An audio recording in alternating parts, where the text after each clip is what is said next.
What Adam gone? Oh. Mute.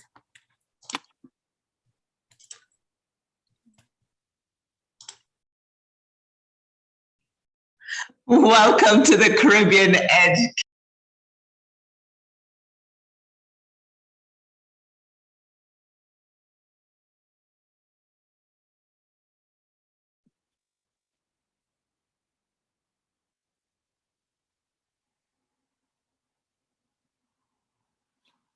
We lost Auntie Dawn momentarily, but I'm sure she'll be right back. Don't go anywhere.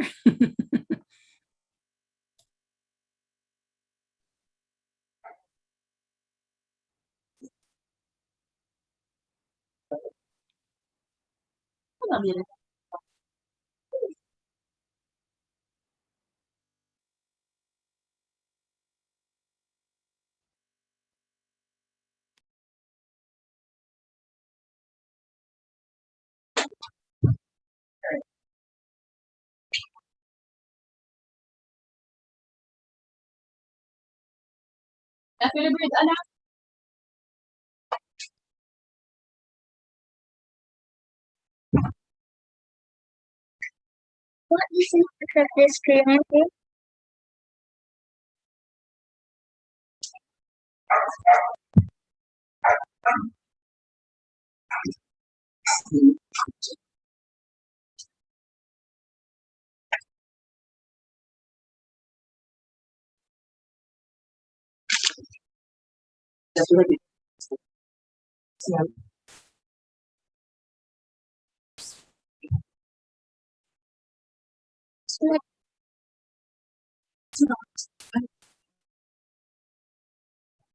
Auntie Dawn is back. I love that picture, like she's saying, I'm back. That's a beautiful picture. So we're going to go ahead and mute until Auntie Dawn rejoins us. Go ahead and mute, Adam. Thank you.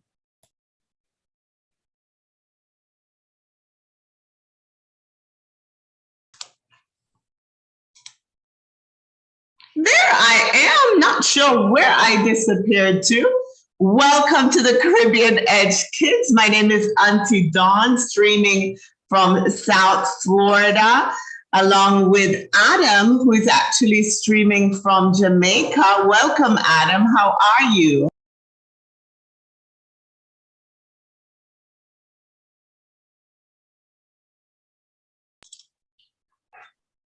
Hi, ma'am.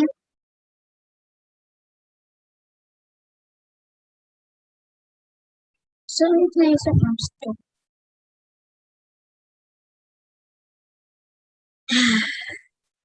Hi, Adam. How are you? Fine, miss. Awesome. And you are in the beautiful island of Jamaica, right? Yes, miss. Awesome. Well, welcome, Adam. And you are how old?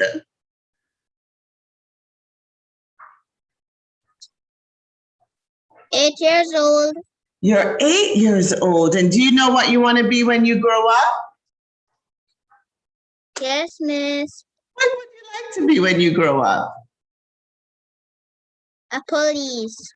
A police. So why do you want to be a policeman? To serve my country. Oh, you are brilliant. I love it. To serve and protect. What an awesome young man you are. And welcome, Miss Judine. Hi, Judine. How are you? On mute. Hello. Thank you all for having me. Thank you, Auntie Sophie. Thank you, Auntie Dawn. Hello, Adam. Hi. We're so glad to have you, Miss Judine Brown. And I want to dig into what you do for a living, because I understand that you're a teacher, but not just any teacher. So tell us about you. Okay, so I have been teaching students with special needs in the public schools for, this is going to be my 7th year.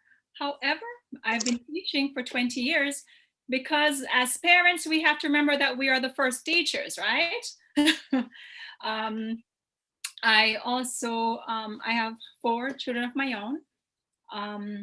I also have a an organization called Shine Educational. Shine meaning simply helping individuals with disabilities needing empowerment. And this is based in St. Thomas, Jamaica. Oh, that's awesome. So tell us about your background. Oh, well, I'm from St. Thomas, Jamaica. Went to Vass Preparatory School and then moved from Kingston to St. Thomas and graduated from Morant Bay High School, and then immigrated to the US and studied for teaching. My first love really was nursing. No, I'm gonna change from that because I got the message from the man up above. Tell me something I forgot to teach. And here I am. And enjoying every minute of it. And we have to love it. Enough respect to all the teachers out there. We have certainly recognized the teachers, especially during the pandemic, for just the flexibility, adjusting with the kids, at times working from home, at times just being creative in how to get the kids more engaged. It's certainly different than being in the classroom setting, keeping their attention, especially because you work with kids with disability. Definitely. So I notice your sign in the background. Thank you to our frontline work and essential workers. So tell us about that sign. So my school got together and decided to create signs that we will put in our windows. So my class and I, we did this one. And I also did one with my girls as well. But for this one especially, we want to thank the supermarket, those who work in the supermarket, the farmers, the truck drivers who are delivering supplies and tools, and of course, the nurses and the doctors and the firefighters and police officers. But we also wanted to make sure that we were highlighting those who would not otherwise have been highlighted. And we certainly thank you for that. We don't think often of the grocery workers, the truck drivers, and everyone else on how it's so convenient for us to just walk into the supermarket and get what we want. Same thing with the hospital staff as well. You don't think about the people every day that are cleaning up after the nurses and the doctors. So thank you for that and teaching our kids those valuable lessons as well. Thank you. And thanks for joining the Caribbean Edge Kids. As we speak sign language. Thank you. Auntie Sophie! We have two people that are service oriented. We have the teacher with the heart of a nurse, and we have Adam who wants to be a policeman. Auntie Dawn, we're in fine company. Absolutely. Good to be here. Nice to meet you, Jadine. And so happy to have you, Adam, Mr. Adam. Looking forward to hearing from you. So Adam, tell us about your favorite food, Adam. We're talking a little bit about it. Tell us what you like to eat.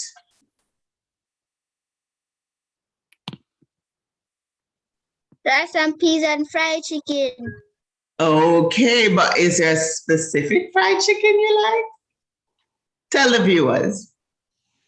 Yes, miss. Which one?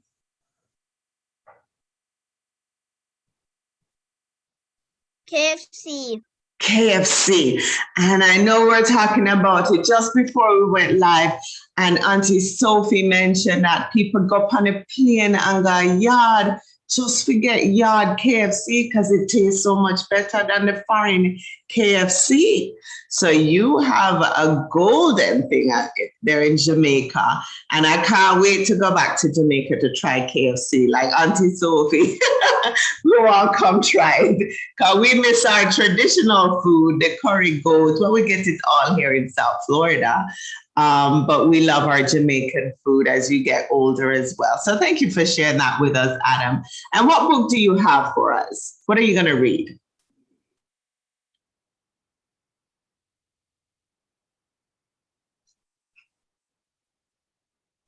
Wake up, Krabby. And that's a Krabby book. So let's see that book a little more clear. Can you hold it right up to the camera so we can see the whole page? There we go. Wake Up Krabby. All right. So take us away. Go ahead and read it for us.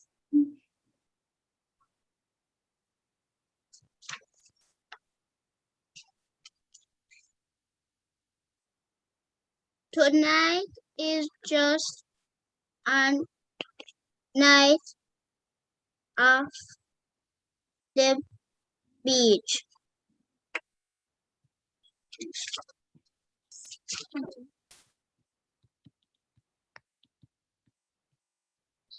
The tide on my thorns, I read in my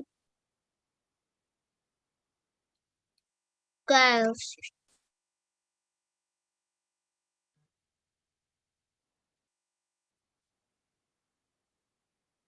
I did from my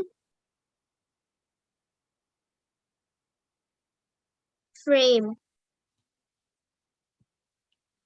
It is not to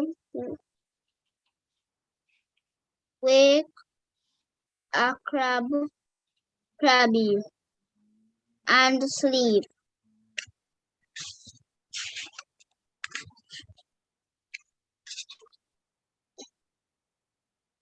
Are you asleep, Krabby? I said, are you asleep? Yes.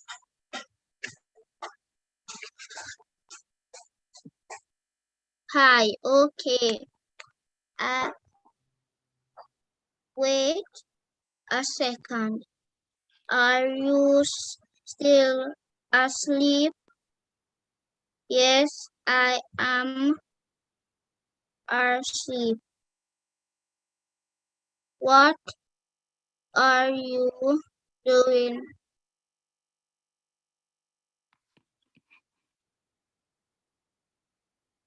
I am sleeping. How I love demons. Which are you demons about? I am dreaming about beautiful things. Are you?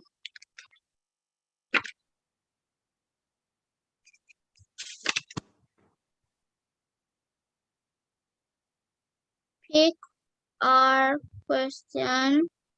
This boring say it is just a dream. Wait, I dream about fun things.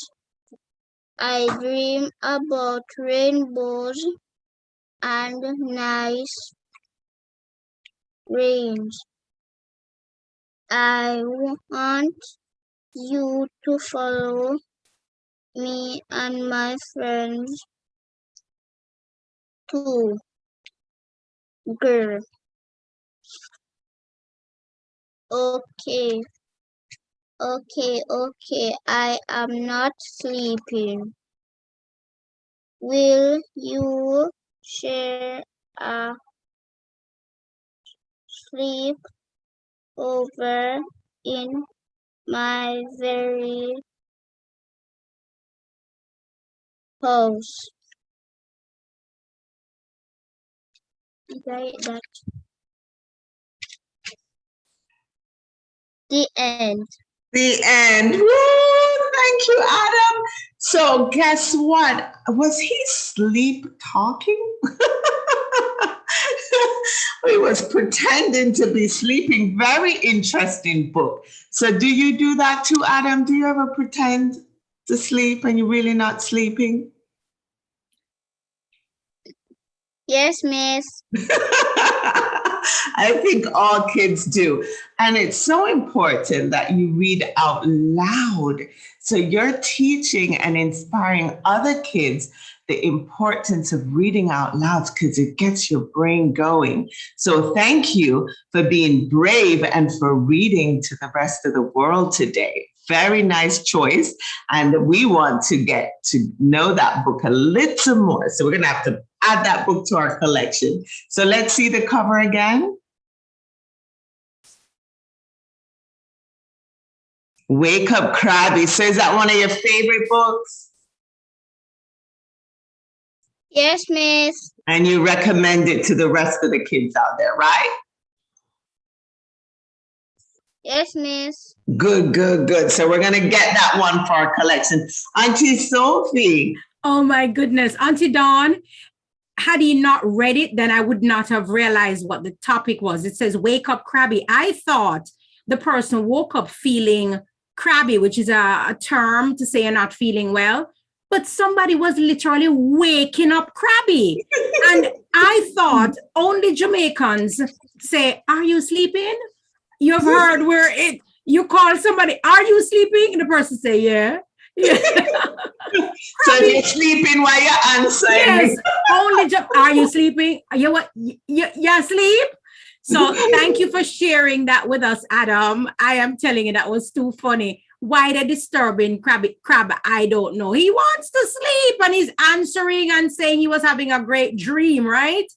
So thanks for sharing that with us. That was too funny. And I see Adam is practicing and he wants to read. I could see him sounding out the words before he reads them. So you're in the beginning stages, but you're brave enough to come on a national forum to show kids that you don't have to be shy. Read and read out loud, as Auntie Dawn says. So continue reading, Adam, and we're going to hear from you, I'm sure, later when you're going through that book like a whiz. So thanks for sharing, Adam, and keep reading, okay? Thank you, Miss. You're welcome. And we want to recognize the teachers and the parents, you know, the aunties, the uncles, the brothers and sisters that encourage the young ones to read as well so they can reach their career goals and be something that you can be proud of in life. Every parent's dream is to see their kid grow up and be something. So we want to see that even if you switch career goals, you're on the right path, Adam. Well-rounded, respectful young man you are. Thank you so much. And we're going to switch over to Auntie Judine. Auntie Judine, any words of wisdom for Adam, our young reader? Absolutely. Adam, you were awesome. You did not give up. You were committed. You stayed. You, like Auntie Sophie said, you didn't get it, but you're like, let me sound it out. And you did it. Listen, me don't like when me have a nice dream and somebody wake me up, you know. So I definitely know, I definitely understand how Mr. Krabby felt, but I love how you stayed committed. You did not give up. You never just fling on the book and say, "Me can't, but I am, man." No. So keep it up. Keep reading, because soon you'll be so fluent. You'll be reading the book without even opening it. Yes. So Auntie Judine, what book do you have for the kids today? Oh my, a very special book written by my very special friend called Not for Hurting, for Helping. This one, you know, like I say, my teaching career come from the one up above. This was also inspired by the Lord. So this one is called Not for Hurting, for Helping. Okay, hold on, before I start, I can ring the bell? You know how long I ring the bell here? Decoration. I get to ring the bell, no, sure. All right. Not for hurting, for helping. You ready? When I'm ready? All right. Not for hurting, for helping, written by Arlette Gold and also illustrated by Arlette Gold. Mouth. Show me your mouth. Mouth is not for hurting. What is mouth for? Mouth is to pray for each other every day. Mouth, touch your mouth. Mouth is to sing all day long. Mouth is for saying, I love you with a kiss. Mouth is also to eat healthy meals every day, like with fruits and vegetables and all those good. We must never use our mouth to say hurtful things to others, because mouth is not for hurting.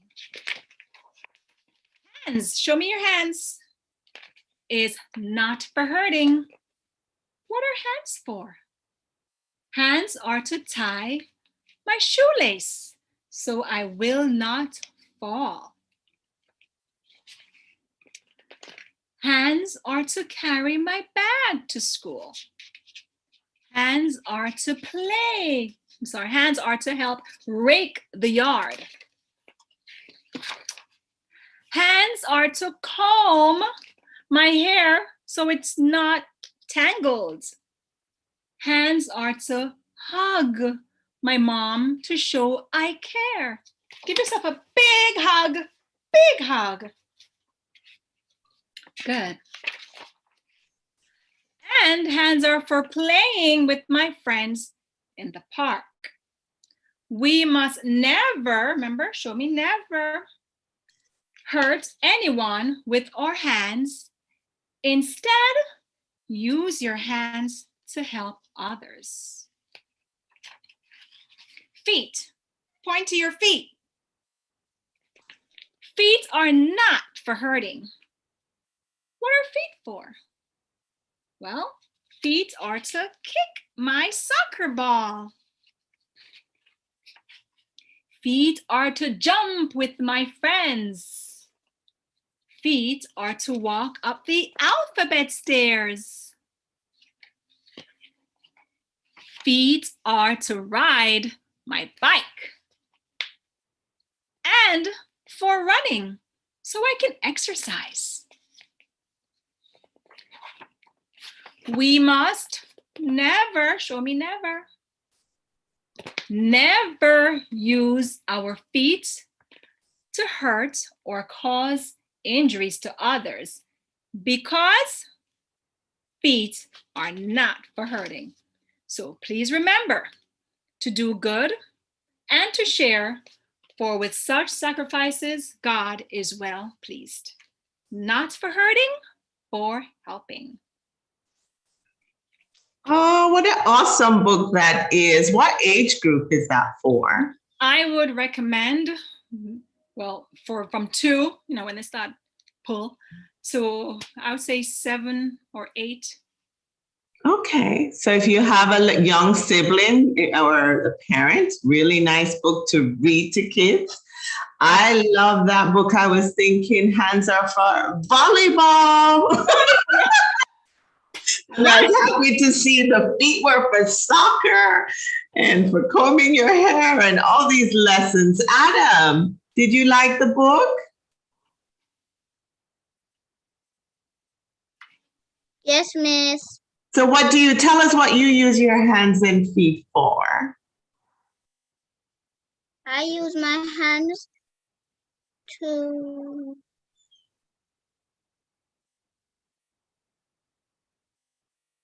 ride my bike. Ride your bike, and your feet too. Good one. I use my hands to eat mangoes.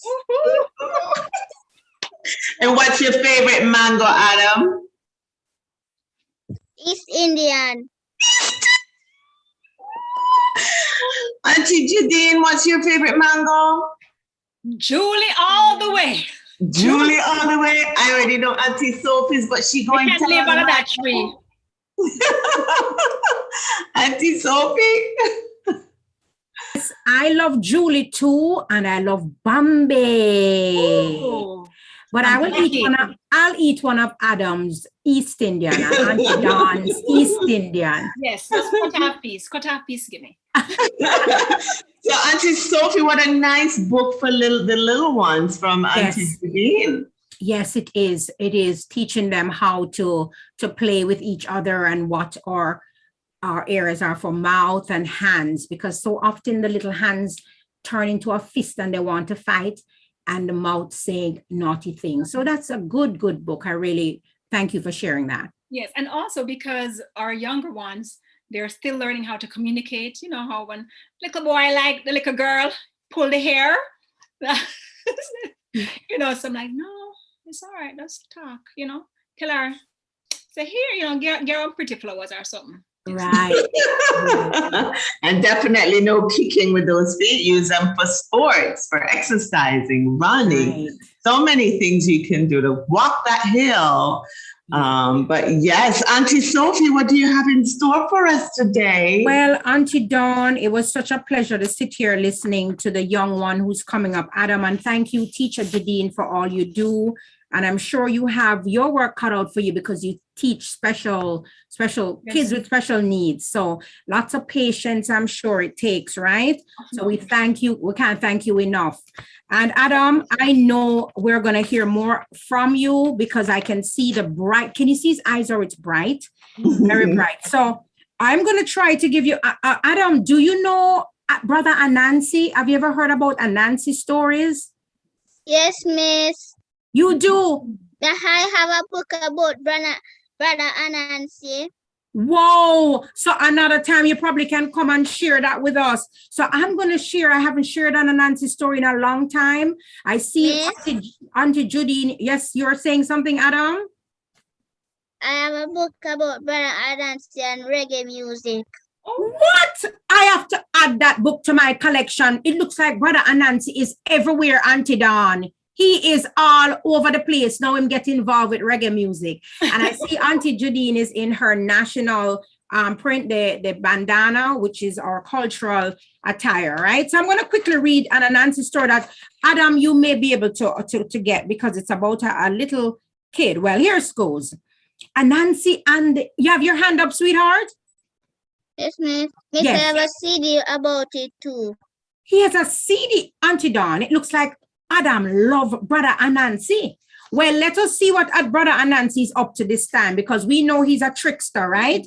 And we know for the kids who are just listening now, who have never heard before, Anansi stories originated in West Africa. They were brought to Jamaica and other parts of the New World by Ashanti slaves, and they were handed down orally through generations. That is why Adam can have it today. Anansi exists, as he knows, as a spider, a man, or a combination of the two. So we know brother Anansi is no good at two shoes, right? And he's sometimes greedy, lazy. He's an inventive trickster. Boy, does he love a joke. And he loves to sleep. You can't wake him up when he's sleeping, you know, and he loves to eat. So when he's not sleeping, he's always up to something. So let's hear what Brother Anansi is up to today. Anansi and the Yam Hill. Let us see what he's up to. Once in a before time, there lived an old woman who had magical powers. Her name was Five. She was also an evil woman that some people called her a witch. Five hated her name. No one knows why her parents named her the number 5. When she was a child, other children would make fun of her. And sometimes when she was within earshot, they would look out the corner of their eyes and giggle, and they would say, "Give me a 5." They would slap their hands with a quick handshake and burst out laughing. This taunting always made Five angry. When she grew up, Five decided to put an end to the name calling. So she created a weird spell. "Anyone who says 5 will drop dead," she said. Then she changed her mind. From this day on, anyone who says 5 will disappear. This spell immediately caused a problem in the country. No one could say that number again without disappearing. Children could no longer recite their 5 times table. People had to drop the word 5 from their vocabulary. In Five's village, the unlucky number was no longer 13. Once a customer asked a merchant, "How much is that blue t-shirt?" "The shirt is $5." Suddenly there was a loud swoosh, and before the merchant could finish his sentence, he disappeared right in front of the dumbfounded customer's eyes. Now, a crafty spider named Anansi lived in Five's village. He had heard about the witch's spell. Times were very hard. Anansi was not a farmer, and he had no food at all to eat. His wife and children were starving. Since Anansi was small and not a very good worker, he could only rely on his brain to get whatever he needed to survive. He said to himself, "Things are tough, boy. I must make this witch spell work for me." Anansi went to the road that led to the village's marketplace. He chose a spot on the side of the road where everyone on the way to the market would have to pass. There, near a large guango tree, he decided to pile up 5 mounds of the rich brown soil. These mounds he called yam hills. In the top of each hill, he planted an African yellow yam. Then he drove a stake next to the yam on which its vine could grow, and Anansi carefully watered the yams until each one began to sprout. Anansi made a web like a hammock in the guango tree and patiently waited for someone to come by. Early one morning, after each yam shoot had poked its head out of a mound, Anansi sat down next to his yam hills. Soon, Brother Dog came by on his way to the market. Dog balanced a Bankra basket of sweet-smelling fruits on his head as he walked down the road. "Good morning, Brother Dog," said Anansi in a sugary voice. "I know that you're busy, and I feel so stupid. I'm not an educated man like you. Would you help me to count how many yam hills that I've planted here?" Anansi asked. "You should have gone to school to learn how to count," Brother Dog said grumpily as he walked away from Anansi towards the market. Anansi climbed up into the guango tree and waited. The next person to come by was Brother Bull. He carried large basket of fruits on his head. "Good day, Brother Bull," Anansi said in a sad voice. "Could you just spare me 1 minute?" Anansi begged. "What can I do for you, Anansi?" Brother Bull asked. "I was a yicky and sickly child, so my parents did not send me to school. I never learned my ABCs. I planted all these yam hills. Can you help me to count them?" Anansi said. "But of course, Anansi," Brother Bull replied. "You have 1, 2, 3, 4, 5. Shush!" As he said that number, Brother Bull disappeared into thin air. The basket of sweet, ripe fruit that he had been carrying on his head fell to the ground.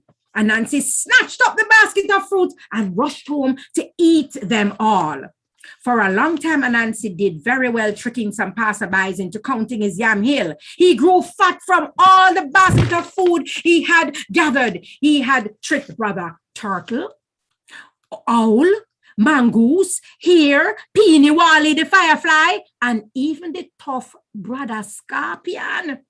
Mrs. Guinea Fowl was a nice young mother of newly hatched children. She could not say no to anyone. She and her husband shared the chore of selling their produce in the market. That day, it was her turn to go to the marketplace. She loaded up her handbasket and headed for the market. As she got closer to the yam hills, Anansi was nowhere in sight. Just as she was about to pass yam hill number 4, Anansi the spider lowered himself down from his perch in the guango tree. He called out in his sugary voice, "Good morning, Mrs. Guinea Fowl. Could you help me with a problem?" "Of course, Anansi," the polite Mrs. Guinea Fowl said. "I have these yam hills here, and I don't know how to count. Would you help me, please?" Anansi begged Mrs. Guinea Fowl, who had seen Anansi trick Brother Scorpion. She walked over to the last yam hill and climbed on top of it. She said, "You have 1, 2, 3, 4. and the one I'm standing on. What? What are you doing? That is not the way you count, Anansi shouted angrily. What do you mean, Anansi? Mrs. Guinea Fowl said. I don't know of any number called the one I'm standing on. Start again, Anansi ordered. Mrs. Guinea Fowl began. You have 1, 2, 3, 4, and the one I'm standing on. That is not what you're supposed to say, Anansi shouted even more angrily. Well, if you are so smart, said Mrs. Guinea Fowl, what am I supposed to say?